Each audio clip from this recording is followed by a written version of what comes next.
Hello hi. இன்னைக்கு Valentine's டேக்கு முன்னிட்டு நாங்கள் ஒரு பயங்கரமான விஷயத்த பண்ணியிருக்கோம், which we have never done before. இதுக்கு முன்னாடி பண்ணாத ஒரு விஷயம். We have come for a date along with the homeless people. இங்கே நிறைய ரோடோரமாக இருக்க மக்கள் கூட நாங்கள் we have come for a date. So நாங்களாம் டிசைட் பண்ணது, சரி இவங்களெல்லாம் மகாபலிபுரம் கூட்டிட்டு போகலாம், இங்கே ஒரு பிக்னிக் மாதிரி கூட்டிகிட்டு போயிட்டு ஒரு ஹோட்டலில் சாப்பிட வச்சுட்டு பஸ்ஸில் போய் அங்கே பஸ்ஸில் டான்ஸ் ஆடி அந்த மாதிரி நிறைய விஷயங்கள் பண்ணணும்னு ஆசைப்பட்டோம். And we are doing it. ஏன் இங்கே கூட்டிகிட்டு வரணும், ஏன் இவங்களுக்குலாம் சாப்பாடு கொடுத்தா போதாதா அப்படின்னு கேட்டால், தேர் ஆல்சோ ஹியூமன் பீயிங்ஸ். இவங்ககிட்ட லவ் அஃபெக்ஷன் அப்படிலாம் ஏதாவது கிடைச்சிருக்கானா? இல்லவே இல்லை. இவங்களும் வாழ்க்கையில் நிறைய பேர் நிறைய கதைகள் சொல்லிட்டு இருந்தாங்க, எங்களுக்கும் பிள்ளைங்க இருக்குது, நாங்கள் என்னென்னமோ பண்ணியிருக்கோம், ரோட்லேயே இருந்து காசை சேர்த்து வீடெல்லாம் வாங்கி கொடுத்துருக்காங்களாம், அந்த மாதிரி ஆளுங்களாம் இருக்காங்க. பட் ஆனால் ஒரு லைஃப்க்கு அப்புறம் பிள்ளைங்க விட்டுடுறாங்க, அவங்க ஹோம்லெஸ்ஸாக ஆகிறாங்க, யாருமே இல்லை, அவங்களுக்கு தனியாக இருக்காங்க. நல்லா ஜாலியாக என்ஜாய் பண்ணிட்டு இருக்கோம்.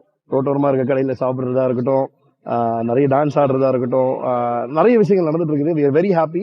70 வயசு 80 வயசு இருக்கிற பாட்டிங்கெல்லாம் their making sure they wanted to dance, எங்க கூட ஆடணும்னு பார்க்குறாங்க, இங்கே வந்து எக்ஸ்ப்ளோர் பண்ணணும்னு பார்க்குறாங்க, அந்த மலைக்கு மேலே ஏறி போய் பார்த்துட்டு வரணும்னு இருக்காங்க. ஸோ அவ்வளோ ஒரு ஹாப்பினஸ் அவங்க கிட்ட இருக்கிறதால தான் இந்த விஷயத்த பண்ணுறாங்க.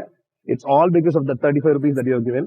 அந்த 35 ரூபான்றது ஒரு சாதாரண அமௌண்ட்டாக இருக்கலாம், but that 35 rupees has done magics. அந்த மேஜிக்ஸில் one of the magic is this. ஆமா, அட்வான்ஸ் காது வருதுன்னா இங்க கொண்டாடி அவ்வளோதான்.